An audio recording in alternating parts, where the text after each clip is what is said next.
Hello, everybody. How are you? I'm just loading up everything in the world here to get everything running. And I seem to be live, so if you have any questions, please put them in the chat. Whether you're in the studio, so to speak, in Zoom, or you're watching on YouTube.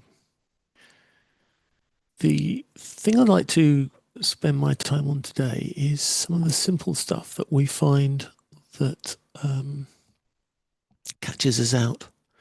And the main thing that catches us out actually is this audio. And so I would like to do some silly things today to show you how the audio works. Because I think if you understand how it works, you can produce better audio yourself.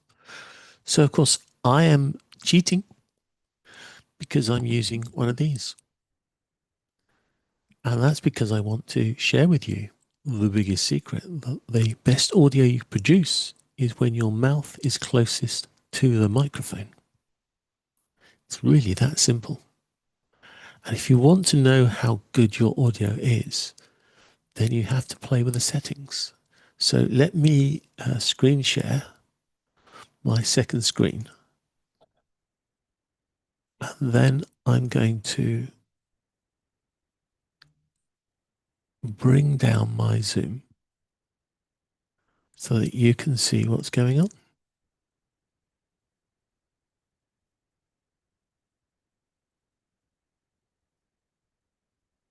And I've got so many windows on my screen, I can't see them all.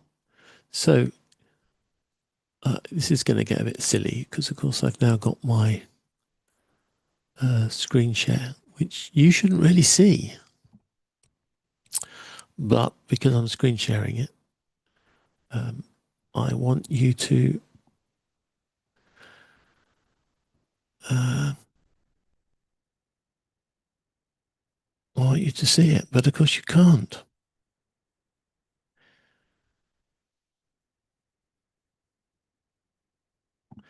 The first thing you really want to do when you start your machine up is you want to have a look at your audio settings. So when your microphone is working, you get that little green thing in your microphone so you can see it working.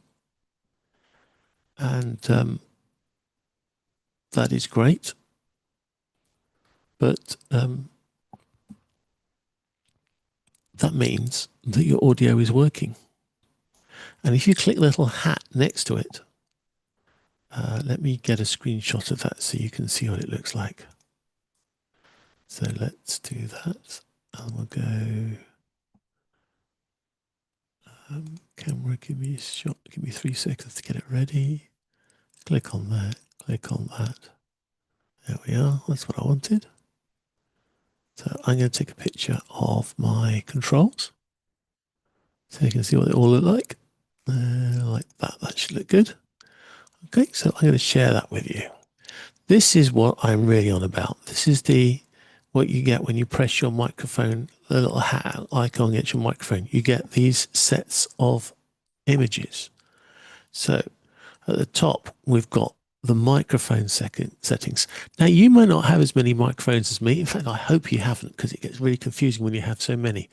But these microphones are the ones that your system thinks that you've got. Now, I'm in Windows. It's slightly different in Mac, but not much different. You still get a list of all the items that you have, and you need to choose the microphone that's obviously the one that you want to speak to. I know that sounds obvious, but it's amazing how many people in a rush will put on a microphone and then something else. Maybe their laptop built-in microphone is being used instead, and of course that's far away from them on the desk and not up close to them. So you want to make sure that you've got your right microphone. And of course, you then want to make sure, let's, where's my button gone? There it is. So then the next thing you want to do, of course, is you want to get the right speaker because you want to be able to hear. And if you've got a headset microphone, you want to hear it in your headset. If you've got it somewhere else, you want to hear it somewhere else. So you want to choose the right speaker. And of course, you might have, again, hopefully a list shorter than mine, but some of these names of these connections are quite weird and it takes a while to get them to know them. I have sound options on some of my monitors. So you'll see the name of some of my monitors here, like that one there. That's actually in the monitor. So I've got sound that comes out of my monitor, which may be what I want to use. It's really up to you how you're going to use it. But the most important things are actually the ones at the bottom. And this is on microphone mode. And this takes a bit of explaining, but the general one is the one that I'm on now, which is the noise cancelling microphone. But the one below that is the recognized microphone. Now that is neat because you can record your own voice into Zoom and Zoom will then understand your voice and is better at differentiating between you and everybody else. In a confined environment, that can be quite useful. But what we really want to do, if we're going to show exactly how good things are, and this is where we're going to have some fun. Well, I'm going to have some fun. I hope it's fun for you. Is we're going to use this here, this test microphone. Now, usually you would do this when your microphone's off, because you want to test your microphone yourself. You don't want anyone else to hear it. But I'm going to leave my microphone on so you can hear what I'm doing. So if I hear the test microphone, the first thing it does is it's playing something into my ears now, which is some music. It's some notes, like an old mobile phone call type tune. And that allows me to see if my ringtone is right for the screen. And I can see the bar, so I can see how loud it is, and I can hear it in my earphones. So I'm quite happy that that's working well.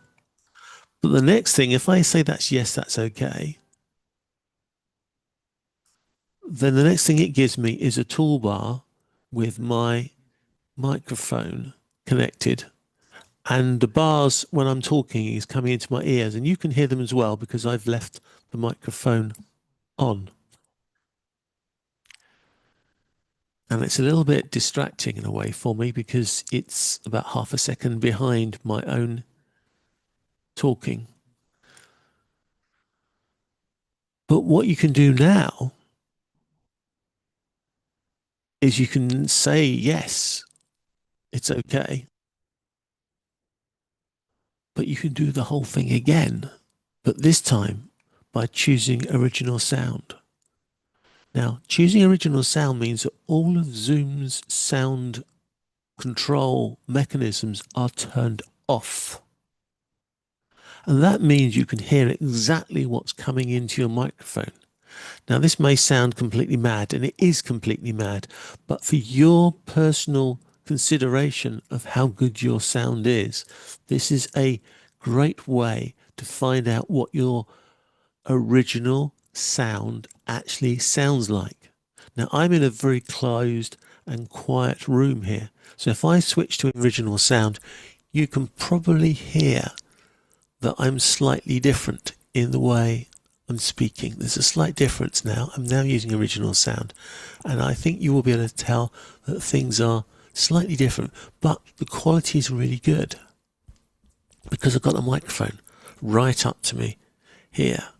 And I'm now doing what I shouldn't do, which is I'm going to take the headphone off. I'm actually looking for something in my phone to make some noises. So I'm going to run YouTube on my phone. Don't know what I'm going to get. As long as it's not copyright, doesn't matter. Okay, so there's somebody here talking about cameras. So let's let this person talk about cameras.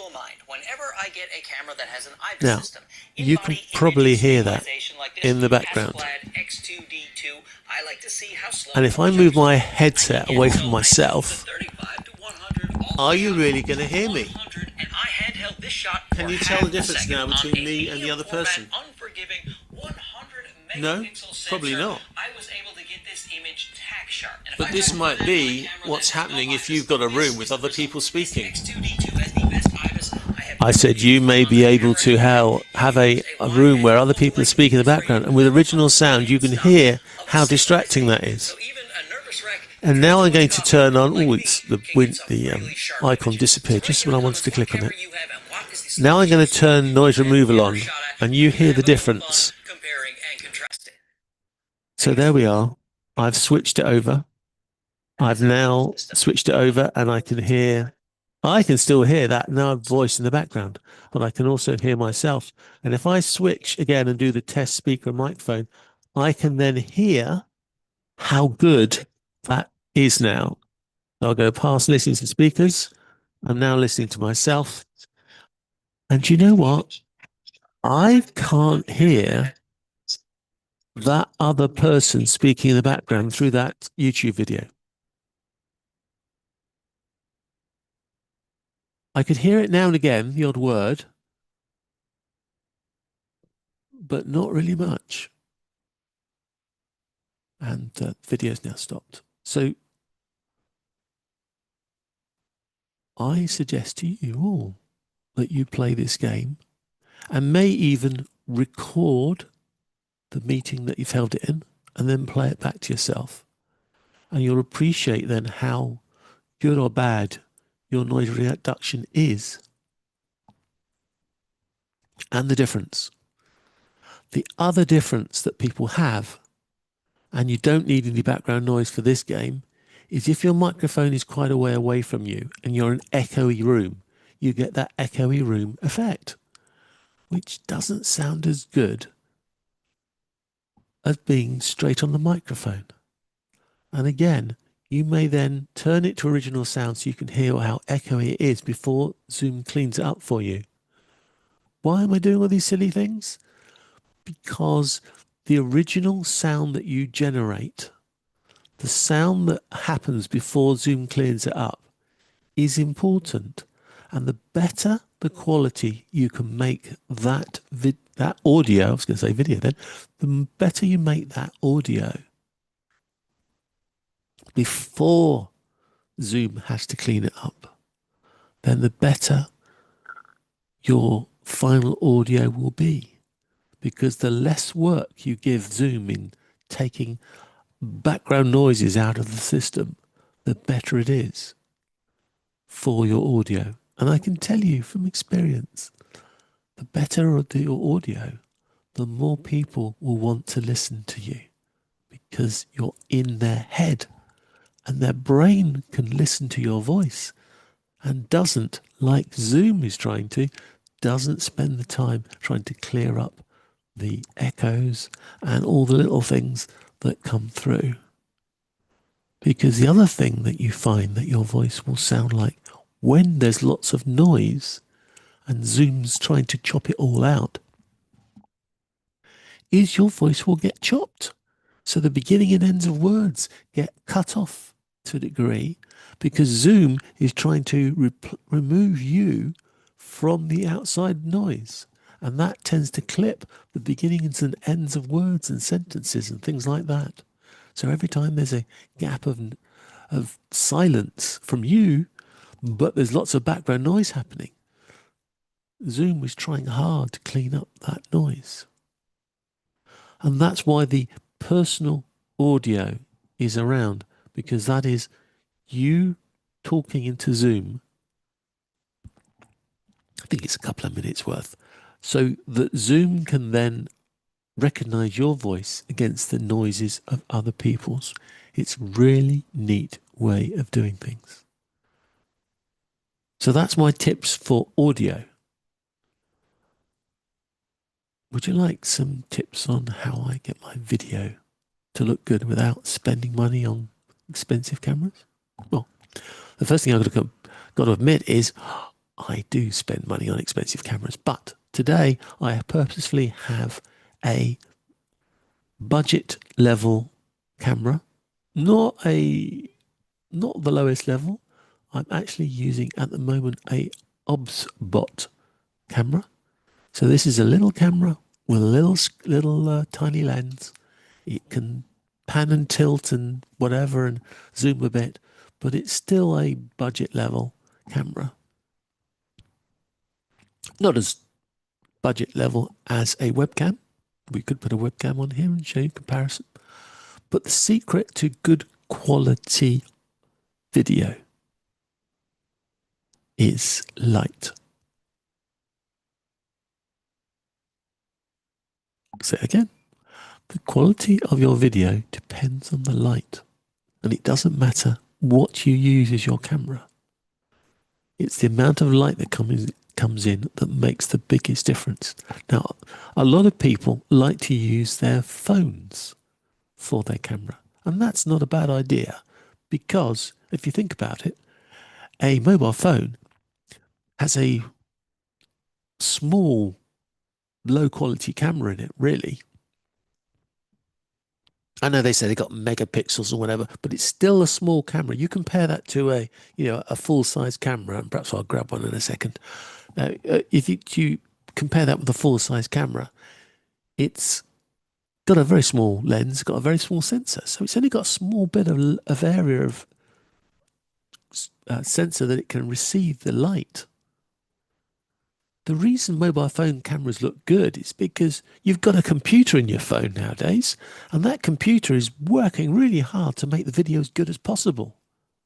So the original camera is pretty poor, but it's spending a lot of time trying to improve it. And of course, you can do the same thing with Zoom. So if you look in the Zoom settings for your video and you have a look at those, so I could, and I'm going to screen share those now to show you those. Hold on, let me just get me screen sharing. Take my screen sharing app away if you don't mind. And I'm going to load it up now with the camera settings for you. So I need to go start a new picture. And I've done it wrong around again. I have a small problem that the window doesn't pop up quick enough for me to take a picture of it. So let me do it again.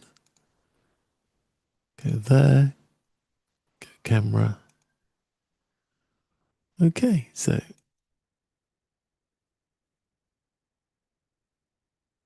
this time I'm going to screen share you my camera. And we'll delete the little drawing that's there already. So again, I've got a ridiculous number of cameras here. So I want to find the camera that's right for me. But under the camera, what I'm really going to show you is this one at the bottom, video effects and settings.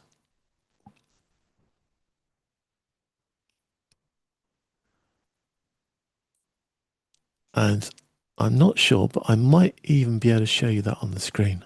Let's see if we can get the screen share to actually show that. We'll put it on there and see if it shows up. I can't see it on the YouTube, so I'm not sure it's going to show up, but we'll try. So in that video in settings, if you click on that, you'll get a video box showing what you look like. And you can go to something called appearance. And in appearance, you can set a whole load of settings. And the first one is, it's not going to show. So I'm going to stop the share and just do it straight away for you, because you can then see it better. So I've got none of the settings on, which is a shame because I'm now looking old and draggled. So the first thing I'm going to turn on is touch up my appearance. And can you see how my face now looks a bit smoother? I'll turn it off again. There we are. Wrinkles, old bloke wrinkles. Turn it on again. Touch my appearance. Looks a bit more smooth. I've got a slider, so I can slide it. I've got about 25%. I can slide it to 50%. And I'm looking much better now. So Zoom is playing around with the image, making me look younger, which is wonderful. This is how I'm able to tell everybody I'm only 30, because I've got Zoom effects.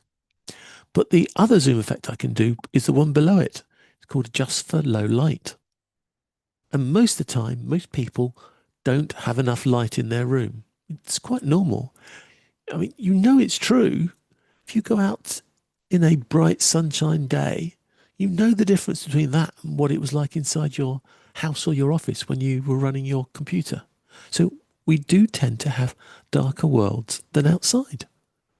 So if I do adjust for light, what happens? Can you see my blue, my background slightly changes? I'll turn it off. I'll turn it on again. I'll turn it off. I'll turn it on again. So that helps. And I can even go into manual mode and just crank it up to there. Now, I've got quite good light because I have a skylight above me, which is bringing some daylight in from above. And I've got a light over there that's on at the moment. I say at the moment because I'm going to turn it off in a second and show you the differences. And then if I use the button called portrait lighting, can you see it darkens the background again and lightens me more? And then we've got auto framing, which people hate because auto framing is when Zoom now will move the screen over to center me up if it decides that I'm not in the screen properly. It's probably now I've told you what it's going to do. It's going to ignore me. But that's what auto framing is. So if I turn on and off auto framing, can you see how it moved the screen a bit? You see? So it's trying to get me in the frame. So can I get it to, if I go, this is a bit difficult for me to show because I've got a camera that moves. And if I do this too much, my PTZ camera will start moving on me. So those are the buttons built in. So portrait lighting, can you see that changes the background? And adjust for low light, that changes the background. And touch my appearance makes me look younger. So I'm going to leave touch up my appearance on because I don't like looking old. But I'm going to turn off all the rest. And I'm going to show you what happens when I turn off some lights. So I'm going to disappear for a second. Yeah, if I was really flashy, I'd have Alexa turn my lights off, but I don't. So I'm going to go and hit a light switch just to show you how darker it is. And then I'm going to go to the other extreme and put all my studio lights on and you can see the difference. Hold on a second.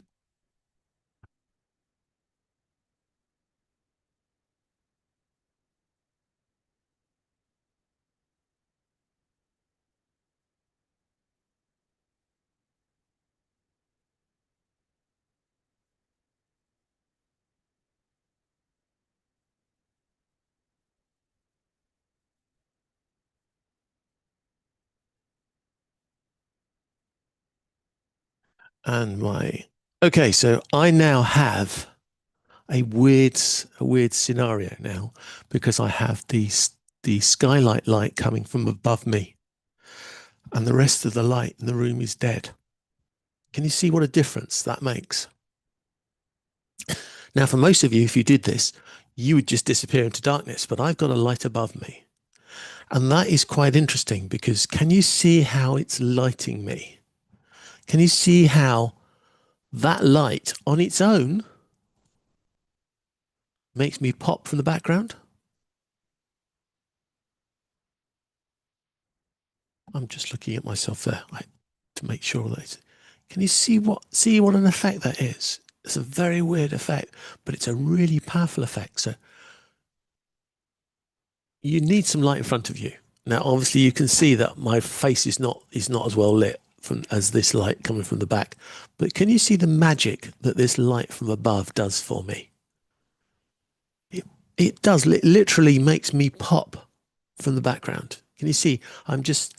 Because my edges are lit and the chair is lit, you can see that so clear from the background that I bet if I turn the background feature, the background, enable a background on this, even though I haven't said I haven't set up a green screen, I've just got normal screen. I think Zoom would find it so easy now to pick me out from the background. Let's do a funny one. Let's do a Lord Zoom one. Can you see how the only place it's got a problem, which it always has, is the hole here between me and my microphone and the outside world, because it's not sure who I am. But even there, it's very quickly. And you can see my fingers are not disappearing very much when I move them around, because for Zoom, there's such a big difference between me. That's not my thumbs disappearing. That's my thumbs are hidden behind my hand. It's a lot of difference between me and the background that Zoom's finding it relatively easy, actually, to pick me out from my background. And if I did dip background blur, you see again, see how I pop from that background. My camera is actually set up to give me blur as well. Can you see how my camera is focused in on me and it makes the background out of focus? That is a real background. I can touch things. So I could pick up my award I got from Zoom and tell you about that. See, as soon as I bring it into the same plane as me, so it's the same distance from the camera, it's now working. And if I put it behind me, it goes blurred. Now, if you have a mobile phone, your mobile phone will quite often do that blurred background, but it does it in software, so it decides what's in the background. And sometimes it makes some silly decisions and makes things blurred that aren't really in the background. But this is true blurred in the background because this is happening from the camera. This is not happening from any software. So what I wanted to show you here is this really obvious, and also because I wasn't going to close the skylight, this difference you get by having a light above you. Now, in the evening when it's dark, I actually have a spotlight that is above me, but it doesn't need to be a spotlight. It just needs to be a light source. If you have a light source above you and slightly behind you, it makes you pop off the background. And then you look good. Now I've got two big light dishes that I can turn on in a second. You may have one of those beauty light, those circle lights. I know you've got them all because I see them in your glasses and I see them in your eyes, this funny big white circle hanging there in the sky. So we know you use those a lot and they are quite good. But any large light source is what you want, because what you don't want is you don't want a small bit of light coming in this direction and then putting the rest of your face in shadow, especially if you're a female, because you want to have smoothed out, like I've just smoothed out myself with the touch-up appearance of Zoom. If you're a man and you want some nice, distinct lines, then maybe you're going to turn off touch my appearance because you want to look good, and you're going to have a light coming from one side so you get some contours, and that's fine. It's up to you to play around with it. That's whatever you want, whatever you feel good at, do that. But the more light you generate, the more you simulate outside in the sunshine, the more light is bouncing off you and going into your camera. And that makes it easier for your camera, because your camera is doing less work trying to find all the little bits because you're flooding it with light. Overload a camera with more light than you think you want to do inside, because if I went outside, there would be more light than I'm generating in here. So I'm going to turn on my two lights. They are overkill, but I just want to show you the difference. In fact, what I might do is I'll screen capture myself. Let's use my little screen capture thing here. I'll just take a picture of myself. There we are. That's me. And I'm going to go now and turn those lights on. Again, I know I should have an automatic button for it. I do, but it's on the ceiling up there. So let me turn that on for you.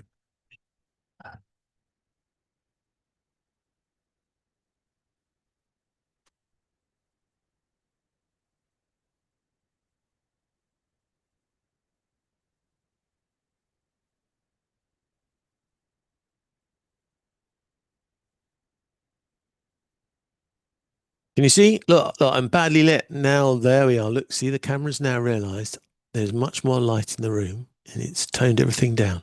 Did you see how the background was really bright? And then it's toned it down because it's got so much more light. It's balanced the light out now. And I look a bit pink. I'm a bit more pink now. I'm look less washed out than I did earlier. The colors are done. And even though that light is still coming from above, it's now drowned out by these lights here. So I'm going to turn on my light above as well. Try not to strangle myself on the screens.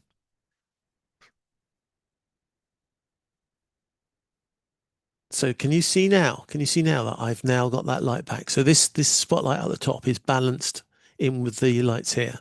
The lights I've got, you can dim them up and down. That's so worth it. If you can put that in your budget, that is so worth it, because you can then turn them up and turn them down. If you can't, the other trick is to just make them further away and closer, because that will make it brighter and less bright.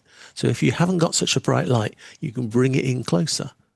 But I've got them in that direction. All right, the point where I'm pointing is where they are, and So they're what, 20, 30 degrees perhaps off the central line, coming in one each side. And that means they're not in my face when I'm looking at the camera. So a lot of people, they have their one light, their ring light, and they have it in front of them.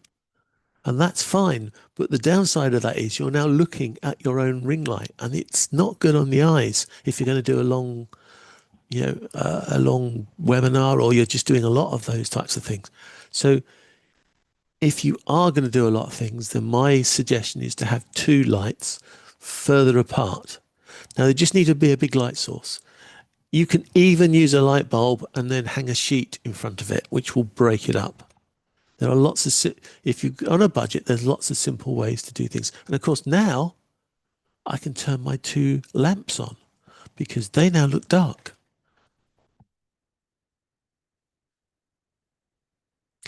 So if I turn my two lamps on, look how that changes the scene again. And I'd like you all now to send me a check for about $1,500, because I think that's how much people charge to do these types of setups for people. And yet they're so easy. Look how different it is now. I am still very well lit. I've still got my light on my shoulders, and I pop from the background. Yeah. And you can see now that I have a scene that looks really good. And there's one last trick which I've used, which you probably might not appreciate, but if you play with it, you could find it useful. My lighting here is daylight bulbs. So they're daylight bulbs. One above me is in daylight mode. So they are producing daylight light. Those two bulbs behind me are not daylight bulbs. They are what I would call standard warm light bulbs. Can you see there's more of a yellow than a white light?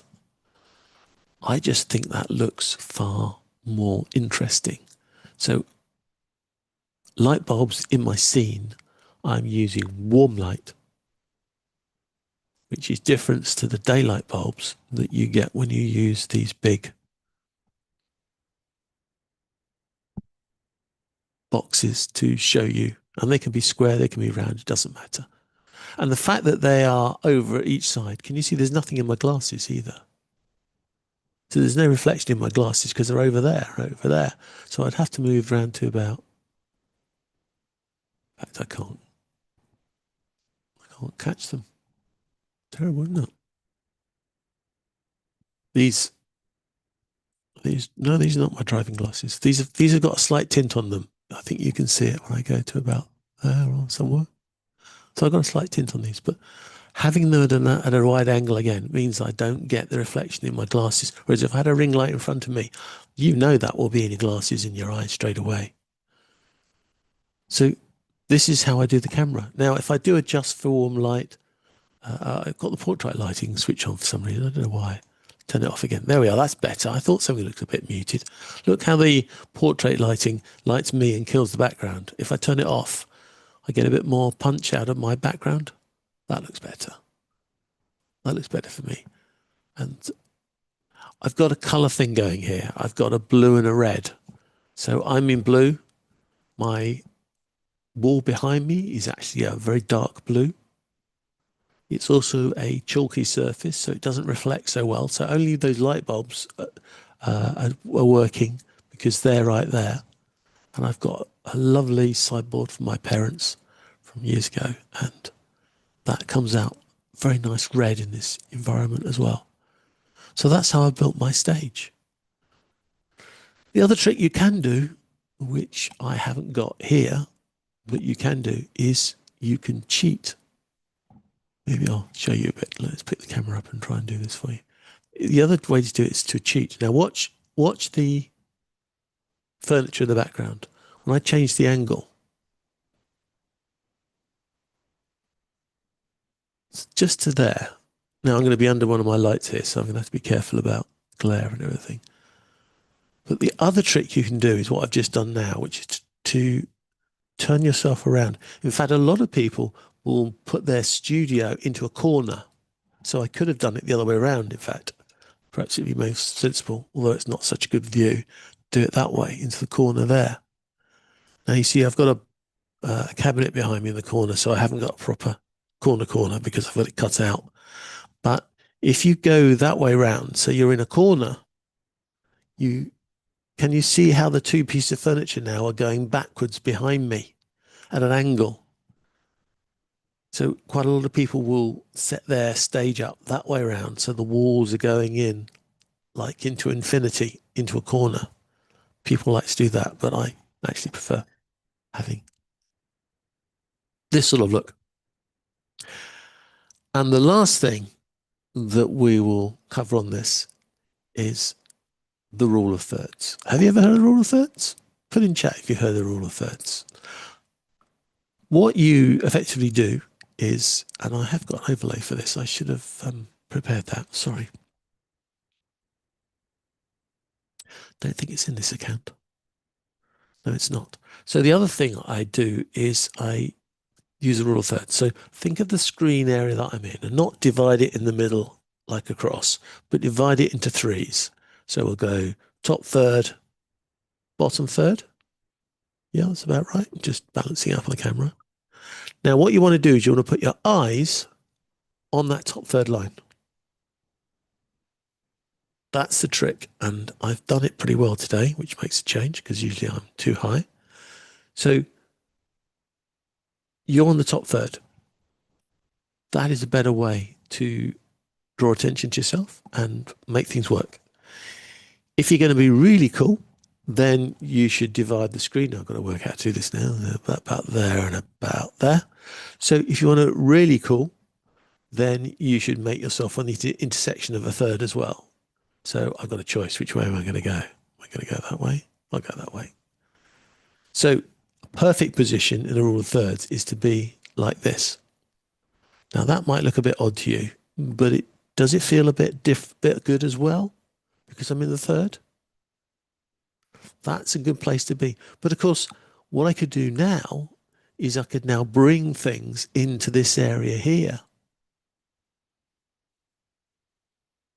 If I was going to show something off.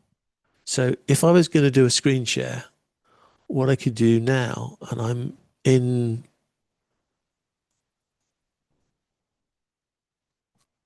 webinar mode, so you're not going to see this so well in YouTube. So what I can do is I can do the screen share, and I can do the screen share where the slides are over here and I'm underneath them. So when you do screen share and you choose something to share, you'll see there's a presenter's layout section. And let me take a photo of that. And then I'm going to share the other screen so you can see it. Except I've lost my screen share. No, because it's doing that one. That's fine. Okay, so here is my screen share. I'm now going to share my screen to show the screen share. So this is the screen share, and you can see that on the right here, let me get my little pen out. On the right here, I've got presenter's layout. Can you see this? So what you can do with a screen share, now this doesn't work when you go to YouTube. It works fine when you're in a meeting. But what it allows you to do is you can have the main one here. Let's delete that drawing, and then I'll do a pen around that. So this is the standard thing you would have. So you would just share an entire screen, and then everybody would be really cool about it. Then you've got this other one next to it here. So that's going to make me appear as a background. So I'm going to be cut out from my image, and I'm going to be a background of, I'm going to be cut out as an image, and then my screen share is going to be the background behind me. So that is quite neat. And then the next one is allowing me to be in the screen and the background at the same time. Sort of offset to each other. And then the other one next to it is to do the same thing, but it's like 50-50. So that's a good way. So that way you could do the screen share. So if you did that, then I would be here, and over there would be my screen share. So that works well for showing off your screen. And then the rule of thirds works as well, because you can be sitting in the rule of thirds on one side and you've got your image effectively holding the rule of thirds on the other side. So let's just see if there's any questions in the chat by anybody. I think I saw one. There's a comment here about echoes. Okay, so going back to the audio again, when you speak, trying to be slightly not scientific here, but when you speak, obviously the sound waves go out across your room and they hit everything you have in your room and then come back. And that's how an echo works. And that echoes exists all the time.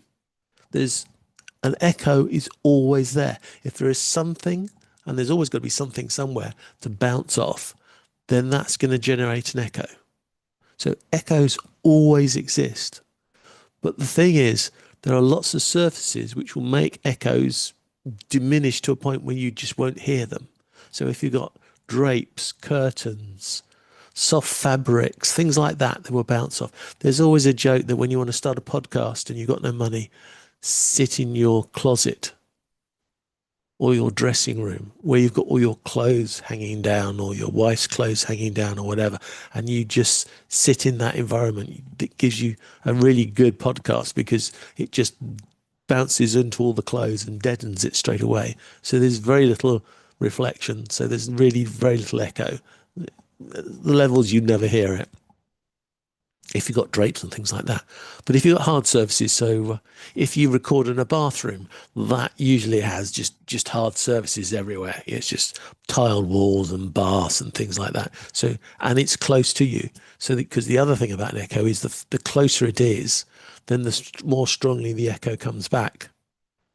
As you know, if you're in a big room and there's an echo, it takes a while to come back, doesn't it? It doesn't come out back as strongly, but if it's hard rooms, you can get the echo.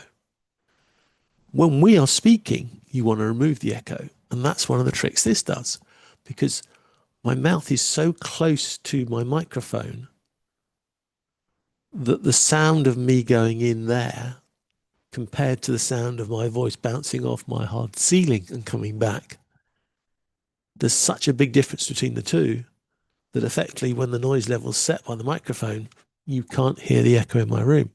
If my microphone is further away from me, then it's got further to travel and it's going to be quieter. And the rest of the audio that's bouncing around the room is more competitive now to that further away microphone, and that's how you hear the echo. So if you keep your microphone close to you, and if you've got one of those little lapel mics, you don't have to hold it like that. Just connect it to your lapel. I had one of those a little while ago. I had a whole load of them in a queue sitting somewhere. I could get one of those, but you know what I mean. If you've got one of those little microphones, that just click on your lapel, because again, that's still close. You don't have to hold it in your hand. You millennials and whatever, Gen Zs, whatever that do this, you look weird. Honestly, to us old guys, you look weird holding this little. It's there. Just clip it on there. It's the difference between that and that isn't a lot, because your voice goes everywhere. Having it down there is fine. I mean, have a look at all the newsreaders and all the TV people. They quite often have those. So if it works for broadcast, crikey, it's going to work for the rest of us. You can always learn from the broadcast people. That's why we got teleprompters, because we realised all the broadcast people could look at their camera all the time because their camera had a screen in front of it. Teleprompters are really useful. If you can budget for a teleprompter, get one. But don't just use it to teleprompt words. Quite often when I'm using my teleprompter, I will drag the main Zoom screen onto the teleprompter screen so I can see all the participants in the room, or I can see all the speakers, and I can see myself as well. So I don't have to look over there to see if I'm lit right or if I'm in the right center. I tend to remember where the screen is.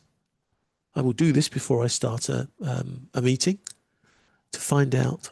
I'll look at myself in the camera and I'll go, okay, so it's there, right? So I know that if I want to talk about things in the screen, I know where I can put my hands. If my hand's too far, I know people can't see them. So I know where my hands go. But I've forgotten who it was now. Was it Dave, somebody, who asked me about the echo? So the echo is the difference between my noise going straight into the microphone and my noise bouncing off hard surfaces and coming back. I've got a desk here. This probably would give an echo if I didn't have a camera too close. So that's that. So that's the audio. And then I did see a comment about green screen. So green screen is neat, but here's the but about green screen. So if I turn the green screen on, I'm going to look really weird because I haven't got a green screen, but I can get one for you in a second if that's what you want to show off.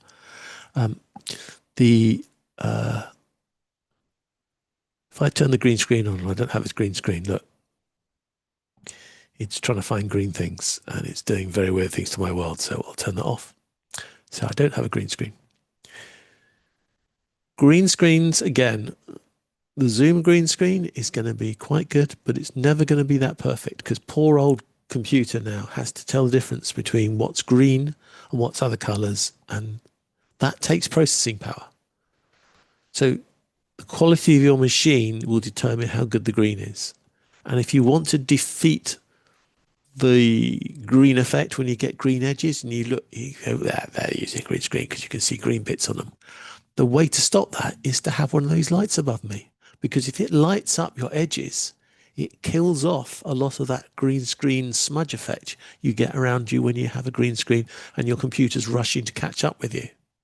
So a green screen with the edges from a light above and behind you, that improves your green screen enormously. And the other way to defeat a green screen is to not give it anything that is blonde. So if you've got a headset that's got black on it, if you've got black hair, anything like that will make it easier. I moved my microphone side, I sound differently. Anything like that will help. Otherwise you can, because if you've got blondie type hair or anything like that, that's when you can get green edges. I can get green edges under my arm from a green screen as well. But green screens are a neat way to change your background. But you have to decide what you're going to do. Are you going to try and completely fake where you are? And if you have, then it's got to be realistic. That, to me, yeah, I could probably get away with that screen as a background. But it does look like I've got a fake background. I mean, that is the other way of doing it. That is obviously not a background. That's obviously an image. I mean, that's just cartoony. So that is an image. And then I could do one of my Zoom community ones.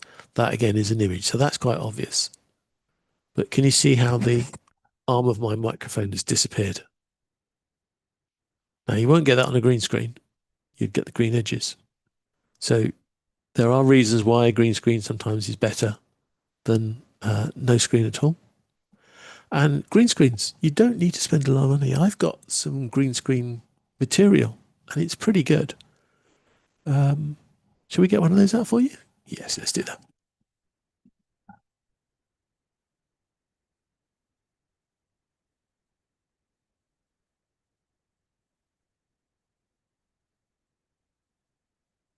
Of course, the one I want is the one at the back. Couldn't be the one at the front, had to be the one at the back. It's going to be trouble getting out.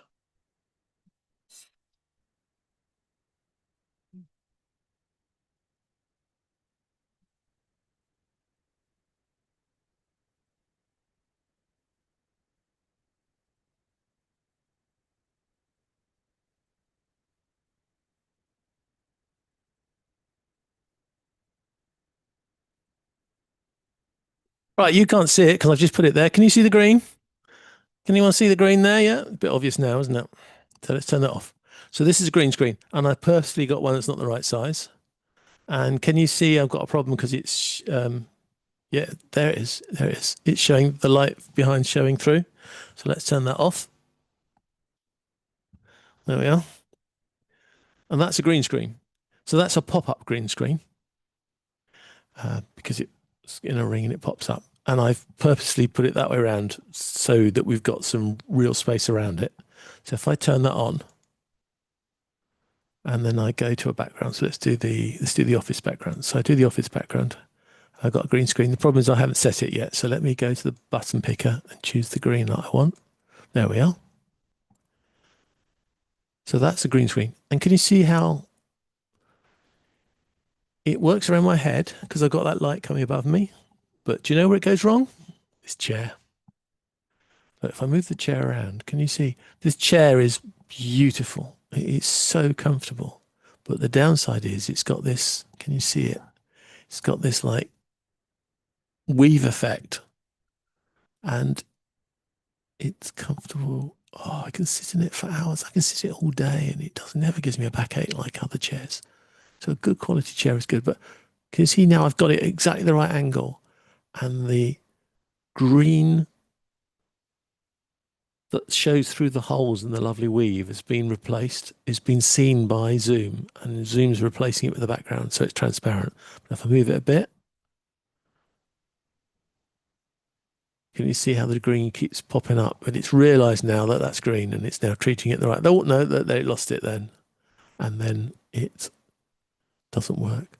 So if I'm going to use this with a green screen, I have to put something on the back of the chair to make that solid. If I make that solid, then it's perfect. Can you see how the green screen? Now you see, if I put something around the edge, I don't even have to have my green screen around the whole thing to give the impression of a green screen. You could turn it into a window, have it as a square, so and put a window frame thing on the front of it. You can make a green screen. You make green screens look really good. Of course, in a perfect world, you make the green screen the whole screen, and that's fine. I could have turned it around the other way and hung it, and it would have been big enough to fill this space. But you don't have to use a green screen like that. You can use a green screen in a more inventive way, and it will still do its job, which is to disappear the background. Sorry, disappear your background in your camera so that you can put something else behind it, which is then seen through. See, even that looks slightly more credible with the green screen. So yes, green screens, I love green screens. And the other green screen I've got, which is a bit more expensive, I think it was about £120, about $150, is one that's in a case, and it's a roll-up green screen. That is so useful because you can just bring it in, can roll it up. I got an extra wide version, so it's wider than the if you look at them on Amazon, eBay, or wherever you buy your things from, or are a photographic specialist. My one was just a few inches wider or a few centimeters wider, depending on what you use, but it was wider than the average ones you sold on there. Cost me £20, $20, $25 more than the normal ones, but it was slightly wider, and that meant that I got my full screen covered, and I didn't have to have it literally behind my chair. I could have it a few inches away or a few centimeters away, whichever you look, and it would still cover the whole screen, so I wasn't bumping into it when it was right behind me. I had a little bit of space between me and it, but it still filled the whole screen. And I've used that a lot, and that works really well. If you can't afford any of these, then the other trick is to put something in the background that you associate with what work you do. So if you're a photographer, put a really posh camera in the background. If you're a videographer, put a video camera in the background. Doesn't have to be a new one. I used to have one of these lights in the background. Not on, just hanging there in the background. And people would immediately look at it and go, oh, do you do videos then? Are you a video professional? Because I've got a video professionals thing in the background. So if you can't control your background, the best thing to have is to have your workplace in the background. I've seen people who want to show off they're a Mac guy, so they'll have their old Mac in the background, or even their new Mac. I mean, I could put, Yeah, I just thought about it. Well, I've got a Windows PC, which is flashy and it's got all the LEDs on it. I didn't want the LEDs, but it came with them. So actually, I love the LEDs, let's be honest. Quite a lot of people will put that PC in their background, even if it's still wired into the rest of their office. They'll have that in the background because they want to show off, I've got this. But you see, it is showing off, but it's also giving you the opportunity to create a talking point for what's behind you. It's a credibility thing.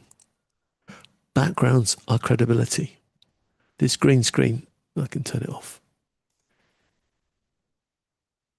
Turn off the background. Even if I just sit here with a green screen as a green screen, then immediately you go, ooh, he must be into stuff about photography because look, he's got a green screen behind him.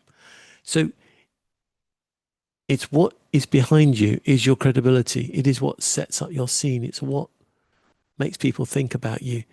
If you're doing stuff looking after children, then put some toys or something related to that in the background.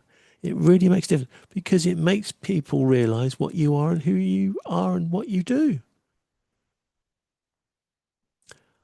And guys, I can't believe it, but I've done it again. So after an hour of chatting away, all we've talked about is your microphone and your video.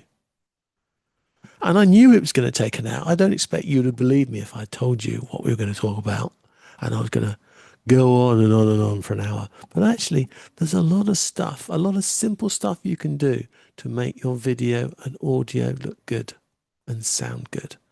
And if you do that, you are a more credible person on Zoom. It's as simple as that. And remember, that also extends to the last thing, which I don't have time to talk about, and I'm not good at talking about anyhow, but I am wearing my Zoom community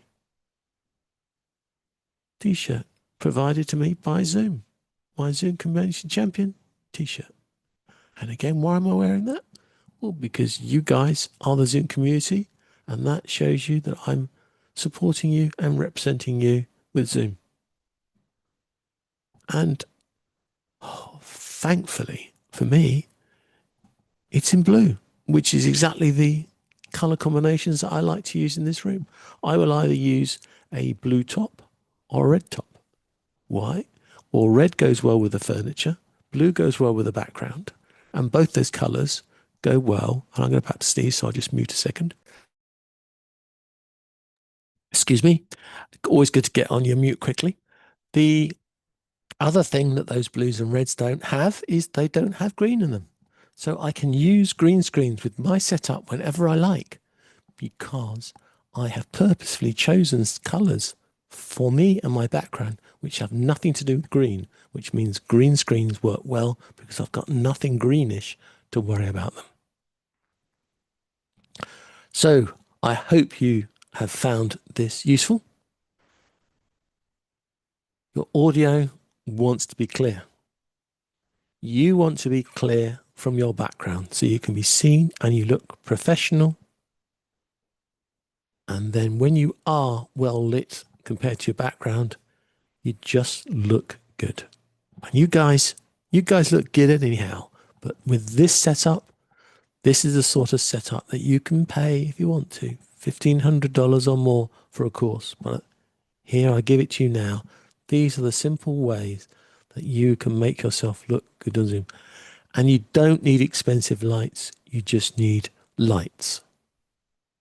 How expensive they are? Well, the light coming out of them is light. So if you can get a daylight bulb and you can get a soft box, might still only cost you $30, $40. If you can get a ring light, start with that. But you are better off doing it that way because if you think about it, you can get really good lights for a couple of $100. How good a quality are you going to get upgrade on your camera for a couple of $100? Not a lot. I'm using I think it's $150 PTZ Ob Spotlight. I've got an Insta360. Those are the two main ones that I would urge you to look at. There are other ones as well, but those are the two main ones to look at. They're slightly higher quality than a webcam, but again, you now can get high quality webcams as well. So you're still only spending $100 to $200 for a camera. You've got those YouTubers whose ego means they have to use a high level Sony, and they're spending $3,000 to $5,000. You can get a really good look for a $100 to $150 camera and perhaps $200 on good quality lights. You don't need two, but it works too. You can have one, and then you can have a big white sheet on the side to bounce the light off. Have some sort of light source above you just to pop you off the background. And you would be, well, if you paid $500 for that whole lot, you've overpaid. You probably could pay $300 to $400 for a really good quality setup like that, even quality lights. And compare that to, as I say, $2,000, $3,000, $5,000 for a camera that some of the YouTubers pay for. You've got much better value for money. And it doesn't stop you later having a higher quality camera. But you want the lights first. Again, I've got some really high quality microphones. This actually is a broadcast microphone set. This is a couple of $100. But again, if you go onto Amazon, eBay, or any other shops, you can get USB versions of this microphone set for $20, $30. Okay, not as good quality as this microphone. This microphone needs to have a sound mixer, so this is an expensive setup. But you can have USB ones that still do the same thing. They get your voice into the microphone quickly because they're close. Or you can get a clip-on microphone. Actually, they can be more expensive in a lot of cases. But again, you've got the microphone close. So you don't need to spend a horrendous amount of money to start with. And of course, things like a USB microphone, like a clip-on microphone, they can transfer with you. So if you go into other scenarios or other places you're going to record from, they're quite easy to take with you. You can't take the lights. So the lights are a problem. But you can take the microphone with you. But if you've got the lights, you've got the microphone, you've got your staged background, you will look $1 million. And I promise you, you will stand out from the people who are in that fuzzy world because they haven't got any lights. They've got a microphone. They've got a wallpaper background that's obviously not their office, and they're, hiding something. Don't hide something. Be proud of your background. And I wish you a happy Saturday. That's all I have for you today. I think that's enough for you to be getting on with. So drop into the comments what you're going to change. We'd love to hear what you're going to change about your setup, how you're going to change your setup. Thank you for those people that supported me within Zoom. You are welcome to go to Zoom events and register and join them as well. We got room for 1,000 people in this studio, so we got plenty of room for a few hundred more yet. Thank you for your comments. Thank you for your slides. For those that came to the stage, we're going to have a one-to-one Q&A now if there's any more questions. I've seen a couple of comments. But for you on YouTube and everybody else, I would like to say have a lovely day, and I'll see you next week on the community forums. Bye-bye. Yes, I'm